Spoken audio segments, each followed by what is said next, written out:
Si on prend la pandémie actuelle, H1N1, 2 mois après le début, qu'est-ce qu'on peut observer? Probablement une certaine surprise.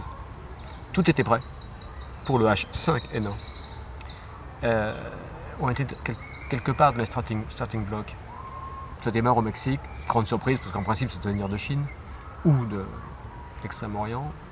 Ça vient aussi des États-Unis. Mais enfin, quand même, on a suffisamment de cas. L'OMS est sur le pied de guerre. Ça fait des années qu'on dit à l'OMS qu'ils exagèrent et que ça ne vient pas écrit au loup pour rien. Et on lance l'affaire et ça s'accélère très très vite. On passe en niveau 5, puis en niveau 6. Tout est déployé. Et quelque part, le virus ne suit pas le plan qui est prévu. On s'adapte un petit peu. Et petit à petit, aujourd'hui, après 2 mois, on considère que dire aux gens si vous avez des toux et que vous ne vous sentez pas bien parce que vous avez mal aux articulations, que vous avez un peu de fièvre, appelez le SAMU et quelque part le système ne répond pas tel que c'était prévu. Alors j'ai envie de reprendre les choses de manière un peu plus large. Pourquoi c'est aussi compliqué? D'abord parce qu'on joue avec des phénomènes qui peuvent être potentiellement extrêmement graves et donc c'est vrai qu'il y a un élément de tension vitale là-dessus. Mais si on prend nos logiques managériales, nos logiques de pilotage, où est-ce qu'on en est dans notre philosophie du risque et la philosophie des crises? Si on regarde tous les grands livres sur le risque, si on regarde tous les manuels qu'on a sur les crises, en gros, il y a plusieurs périodes. Il y a celle des années 50-70, où là, on va vous parler de grands plans hors sec, de plans d'urgence. Et on va faire venir des juristes pour vous parler de ça. On va vous donner des cours sur qu'est-ce que c'est que les états d'exception, l'article 16, comment l'État prend en charge, comment on vous dira ce qu'il faut faire. Bon, tout est bien cadré et on vous dira ça rentrera dans le cadre. Ça, c'est les années 50-70. 70, on fait des plans spécialisés, plus spécifiques. Dans les années 80, on vous parle de gestion de crise.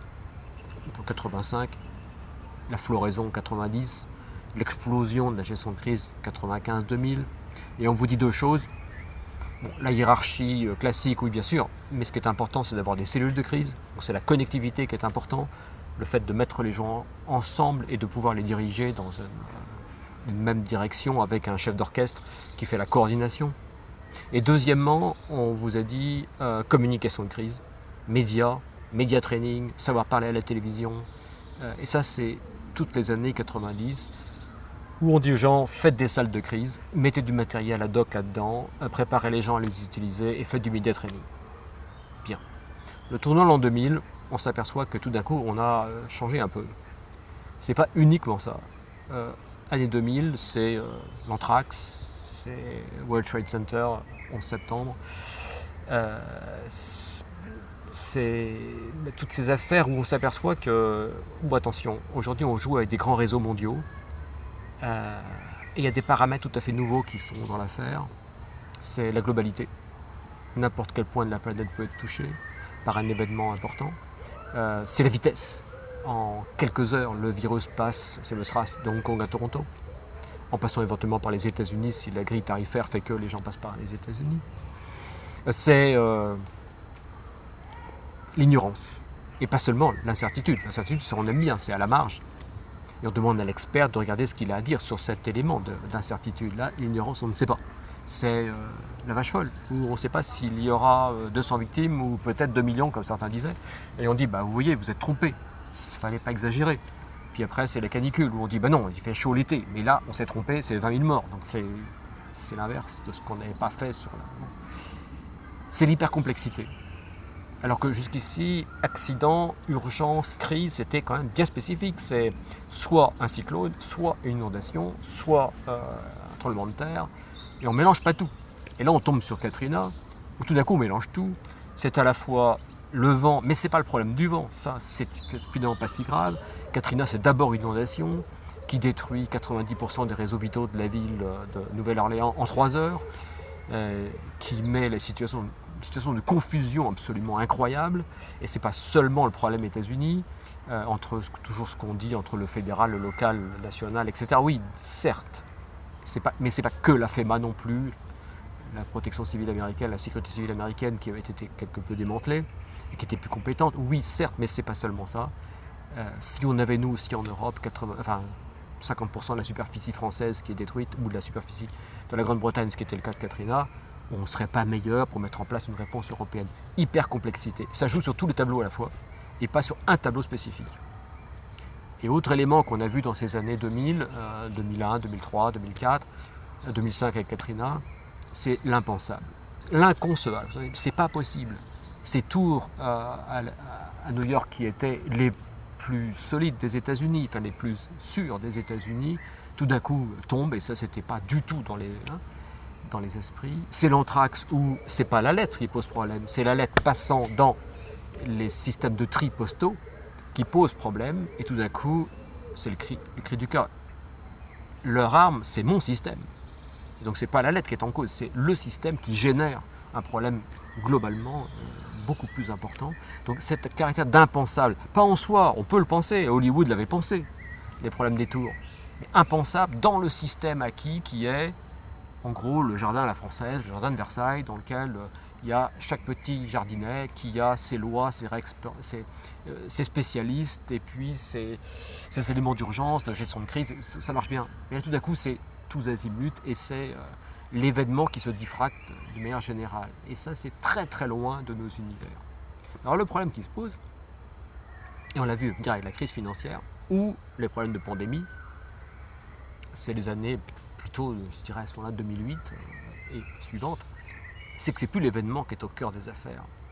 On est aujourd'hui avec des socles qui sont eux-mêmes en situation de grande fragilité et capables de générer des systèmes de crise systémiques. Alors je m'explique, c'est l'environnement qui tout d'un coup ne marche pas tel que c'est prévu. C'est la santé publique avec des virus qui peuvent se développer là où c'était pas prévu, à une saison qui n'est pas prévue, et tout ça de manière globale avec des transports qui circulent partout. C'est la géostratégie avec des zones grises partout et pas les zones vertes partout et puis un tout petit peu de zone rouge là où il ne faut pas. Non, c'est zone grise. C'est la finance mondiale qui tout d'un coup ne marche plus tel que c'était prévu. Et un sénateur américain responsable à la Chambre des États-Unis qui dit on n'y comprend plus rien.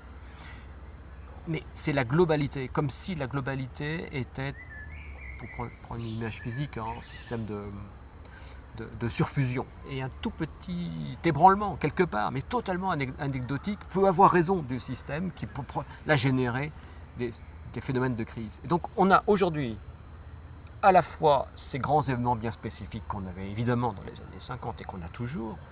On a des événements d'ébranlement avec effet domino qui étaient encore le corpus de notre gestion de crise des années 90. On a ces phénomènes systémiques des années 2001 et on a aujourd'hui ces phénomènes de socles globaux qui posent problème. Juste pour donner un exemple, en 2008, la saison des cyclones, ce qui est filmé par CNN, c'est pas tel cyclone, c'est le responsable météo qui dit au journaliste qui est au cœur de CNN, ce qui est important, c'est qu'on a le cyclone Joséphine, après on a Ike, après on a encore un autre, et le journaliste qui est là qui dit « Oh, too much to process ». Il a « too much to process ». Écoutez, ça fait trop, enfin, prenons un par un, mais pas tout, et c'est le tout qui est important. Donc on a un problème de système fondamental, de socle, qui lui a un problème aujourd'hui. Et donc tout ça, ça nous produit des crises qui vont générer ce que j'appelle du chaotique, c'est-à-dire que ce n'est plus bien balisé, ça reste plus dans ce qu'on adorait avant, ces probabilités multipliées par la gravité donnent quelque chose de raisonnable. En gros, donc je vais vous expliquer. Maintenant, les cadres de pensée que l'on a, quelque part ne répondent plus. Alors pour deux raisons. La base, et dans tous les pays du monde c'est pareil, sauf que peut-être qu'en France on est les meilleurs héritiers, mais la base c'est quand même Descartes, qui disait « Il n'y a rien qui résiste à mon système. J'ai des règles. Si je divise suffisamment, je vais bien comprendre chacun des éléments et j'aurai des règles pour chacun des éléments. Et globalement, l'ensemble, grâce à un mécano de base, donnera quelque chose que je pourrais comprendre et que je pourrais piloter. Si cela ne fonctionne plus, et comme disait quelqu'un dans une préface aux règles de Descartes, Descartes a clarifié les règles pour ce qui marchait normalement. Il avait le projet de faire des règles pour ce qui était de l'ordre un peu de l'impensable, et il n'a pas réalisé ça. Si nous sommes avec des règles intellectuelles qui sont de l'ordre de le mécano qui s'ajuste d'une manière arithmétique, linéaire, et que ça ne fonctionne plus comme ça, là j'ai un problème. Mais je pense qu'on est sur une deuxième difficulté aujourd'hui qui est bien plus perverse. Et je pense à ce a écrit la psychanalyste spécialiste de Descartes, Nicole Fabre, dans un livre sur l'inconscient de Descartes. Et elle dit des choses très intéressantes sur Descartes, l'homme rationnel, l'homme qui aime le pragmatisme, l'homme qui va voir le terrain et qui refuse systématiquement pourtant de travailler sur ce que Pascal avait défini comme étant le vide, parce que pour Descartes, c'est quelque part totalement inacceptable, impensable. Et elle dit, sa réaction est à ce point tendue, son refus est à ce point vital par rapport à tous ceux qui demandent à Descartes d'aller voir ces affaires de vide, qu'elle dit, je ne peux pas ne pas y voir la trace d'une réaction de défense extrêmement profonde, comme s'il défendait un système qu'il ne tient qu'aussi longtemps qu'il n'y a aucune faille dans ce système, aucune faille réelle, une faille à la marge, ok, une faille que j'ai bien mesurée, ok, une faille sur laquelle je peux vous expliquer, laissez-moi faire de ma bonne communication, là ça va. Mais si c'est une faille, je tombe sur une page blanche, quelque part, il y a barrage psychologique. Et donc aujourd'hui, on est sur ces univers qui à la fois nous échappent intellectuellement et ne nous sont pas du tout agréables sur un point psychique. Et la conjonction entre les deux fait que ce que ça va produire, plus toute notre histoire d'habitude de gestion des accidents et autres, ça va produire des univers complètement cartographiés, dans lesquels j'ai un plan, donc il faut que ça rentre dedans, et des organisations stupéfiées parce que le terroriste ne va plus jouer le jeu, parce que le virus ne va pas jouer tel que c'est prévu, etc. Donc le grand défi qu'on a aujourd'hui, c'est pas, comme dirait Todd Laporte, là, professeur à Berkeley, c'est pas donner des outils aux responsables pour leur éviter d'être surpris.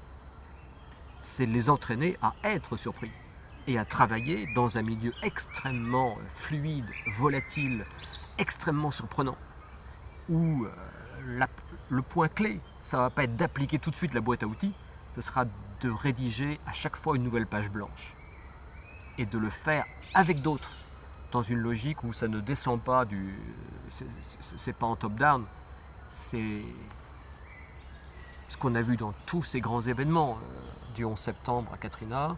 Les seuls qui sont sortis en termes de pilotage d'institutions, c'est ceux qui avaient deux clés dans la main.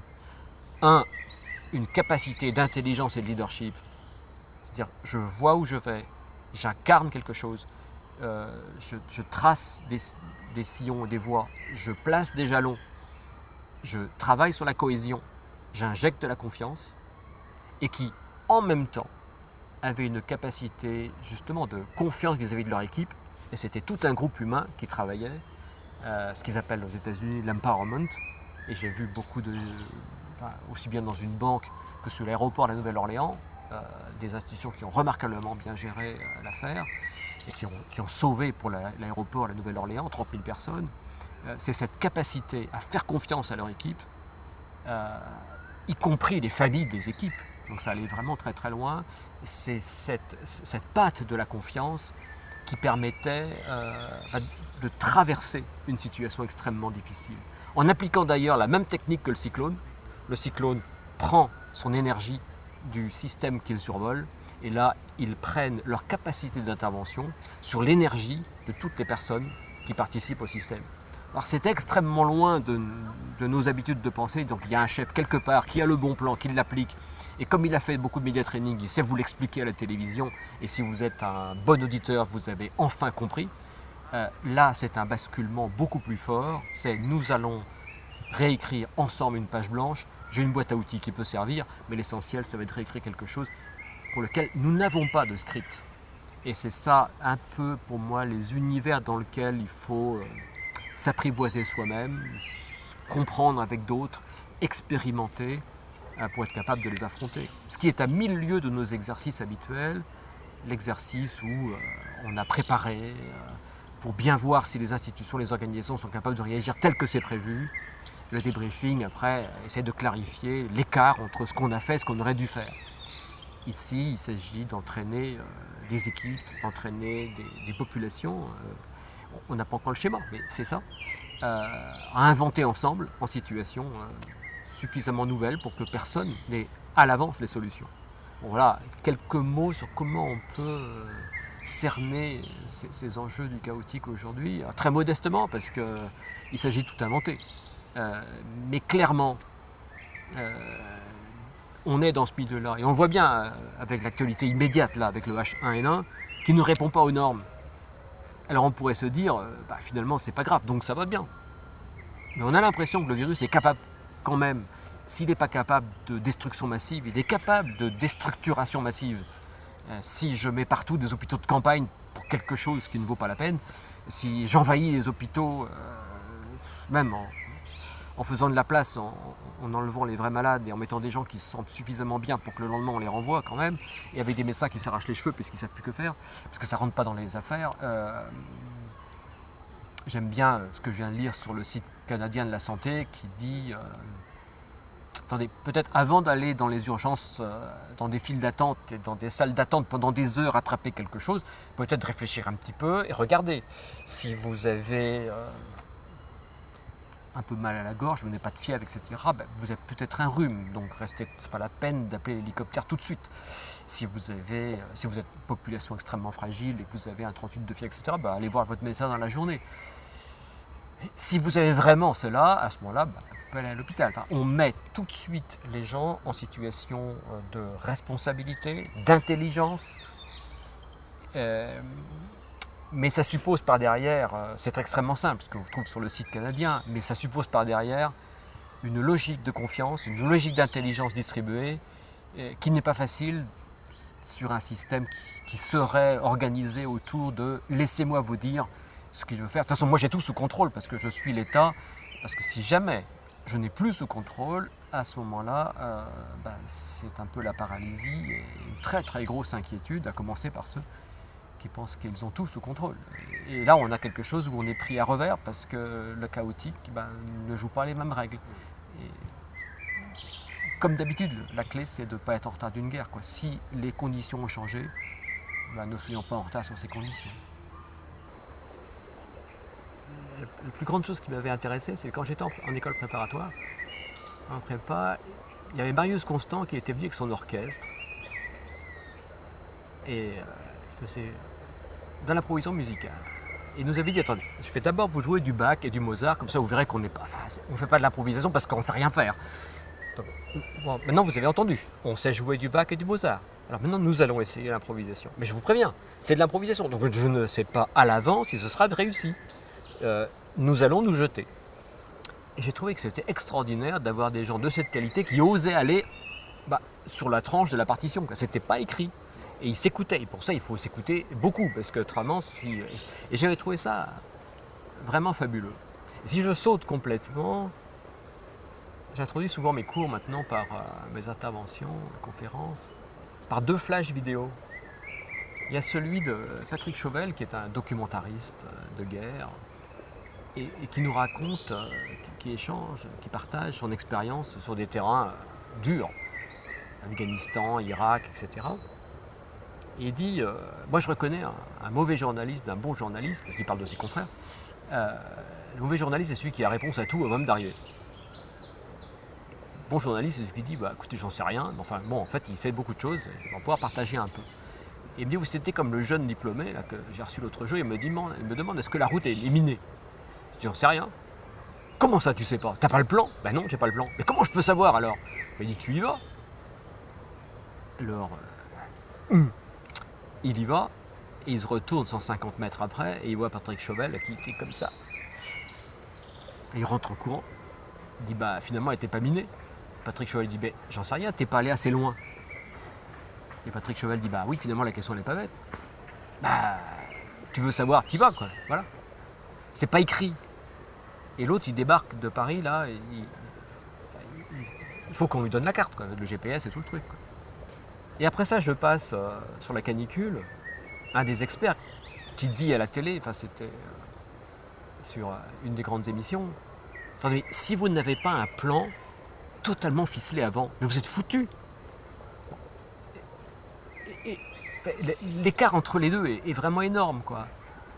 C'est vrai que si c'est un plan rouge, si c'est moi à ce moment qui a une crise cardiaque ou autre, il vaut mieux qu'il y ait des gens qui savent très bien faire le chose. Et très bien. Quand je prends un avion, j'aime bien que le pilote soit vraiment au courant de toutes les choses réflexes qu'on peut avoir en situation. Bon. Mais si aujourd'hui on doit affronter des problèmes non écrits, si même un doux zéphyr peut nous emmener sur des cyclones du fait de conditions générales qui sont un peu turbulentes et un peu volatiles, ce que je demande, c'est qu'on se soit aussi préparé à ça. Parce que le paradoxe, ce serait, et là ce serait vraiment terrible, quoi. Ce serait que tout ce qu'on connaisse en gestion de crise, tout ce qu'on a clarifié dans les années 90 deviennent les leviers de la crise. En nous faisant appliquer toutes les bonnes recettes qu'on a apprises par cœur, là on les connaît bien, en fait on soit au service de la crise, parce que c'est plus comme ça que ça se passe. Et donc là, l'improvisation, c'est vraiment ce que vous disiez, il faut avoir suffisamment réfléchi et avoir cette compétence professionnelle pour être capable d'improviser. Et il y a une image qui me vient, c'est ce pilote qui se pose dans l'Hudson, où le dialogue est fantastique. La tour de contrôle lui vide les pistes et dit non, unable.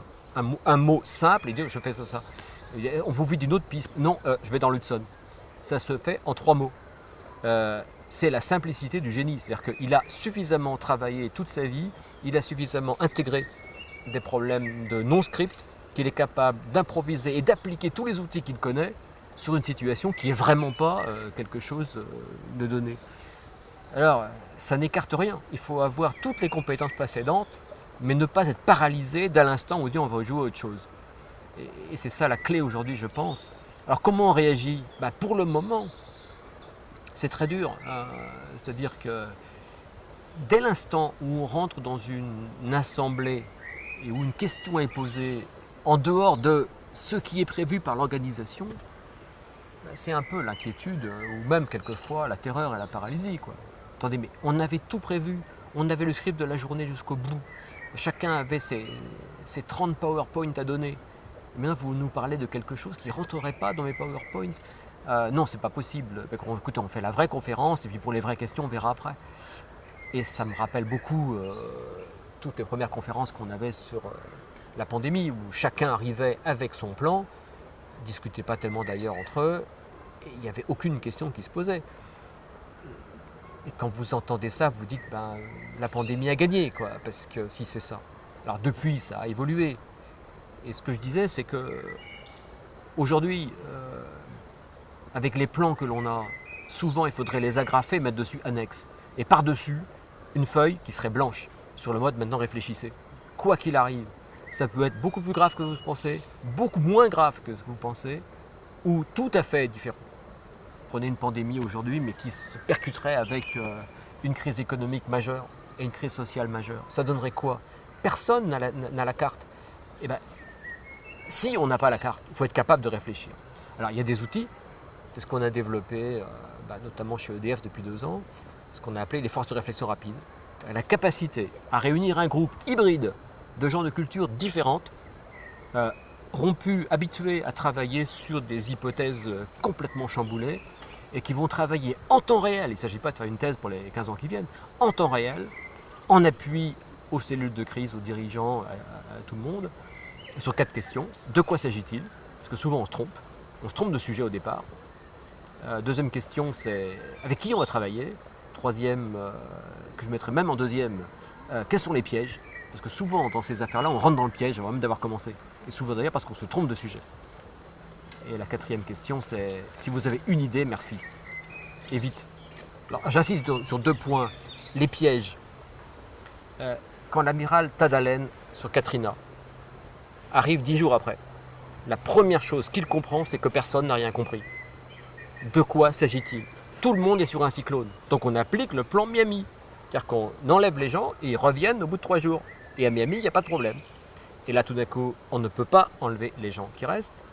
Et deuxièmement, ceci, dit-il, n'est pas un cyclone. Et il formule quelque chose, et il faut être un génie pour le faire, c'est pas évident du tout. Il dit, ceci est une arme de destruction massive sans dimension criminelle. Je ne peux même pas utiliser ce que je ferais si c'était une arme de destruction massive. C'est-à-dire que j'ai évacué 2 millions de personnes, qui est la plus grande évacuation jamais réalisée aux États-Unis en si peu de temps. 2 millions de personnes, alors que le Dust Bowl dans les années 30, là, c'était 400 000 personnes sur plusieurs années. Donc on réfléchit sur tout à fait autre chose. 2 millions de personnes qu'on évacue de la zone et qu'on ne sait pas éventuellement s'ils pourront rentrer ou pas. Donc on est sur autre chose. De quoi s'agit-il? Et il dit, tant qu'on n'a pas catégorisé, quand on n'a pas clarifié le de quoi s'agit-il, c'est extrêmement difficile d'intervenir. Et le premier piège, c'est d'y aller franco sur un truc qui n'est pas le bon. Et donc c'est ce qu'on n'a pas arrêté de dire à la plateforme éthique, là, sur la H1N1. Attendez, vous pouvez appliquer le H5N1, mais ce n'est pas le sujet. Donc la vraie question, c'est est-ce qu'on peut clarifier le de quoi s'agit-il? On sait que ce n'est pas évident, mais est-ce que, par exemple à l'OMS, on a ce qu'il faut pour être en permanence dans cette logique d'interrogation, de questionnement, d'appui aux décideurs? Celui qui est au front ne peut pas tout faire. Et on ne peut pas à la fois tous les jours compter le nombre de cas et réfléchir sur est-ce qu'il y aura quelque chose de fond que l'on n'aurait pas vu.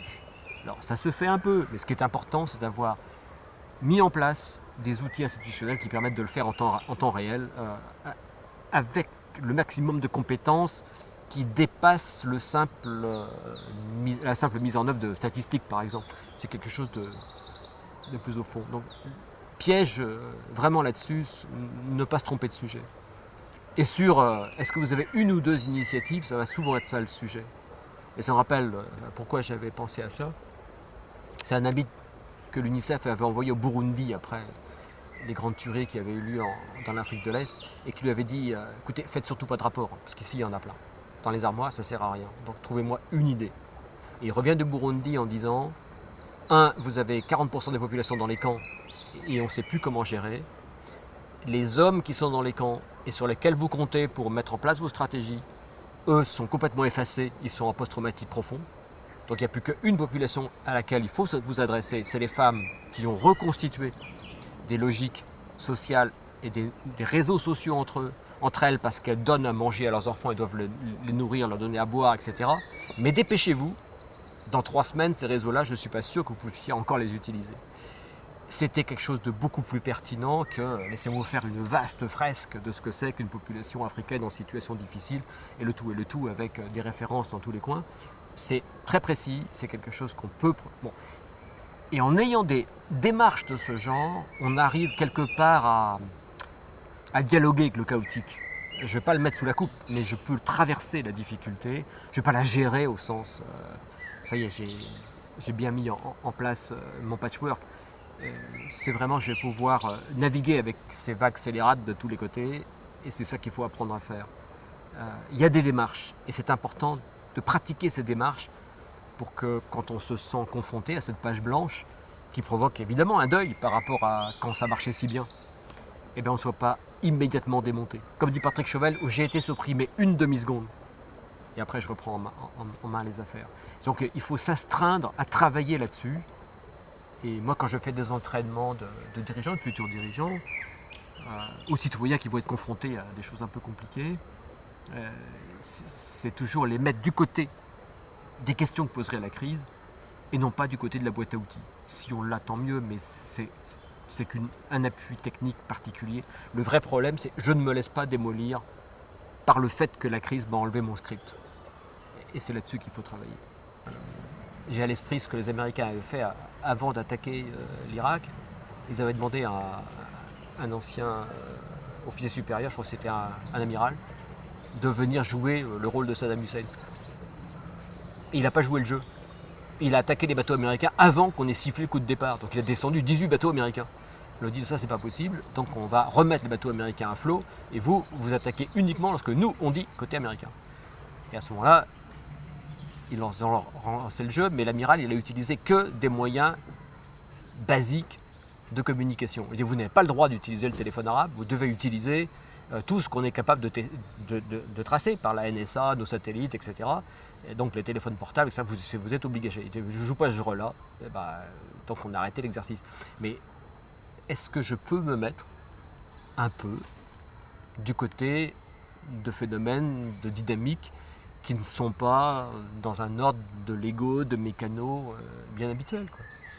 C'est une autre approche, d'autres équilibres mentaux qu'il faut avoir. En gros, c'est comme quand on fait du vélo, quand on va tenir par la dynamique de la marche et pas par le fait qu'à chaque moment on reste bien équilibré, quoi. Ce qu'on est capable de faire dans un champ, il faut être capable de le faire dans l'autre. Je ne dis pas que c'est très facile, mais au moins on peut se mettre en marche là-dessus. Il y a des outils qui existent, des mécaniques qu'on peut mettre en place pour apprendre à être justement beaucoup plus dans la biologie que dans la mécanique.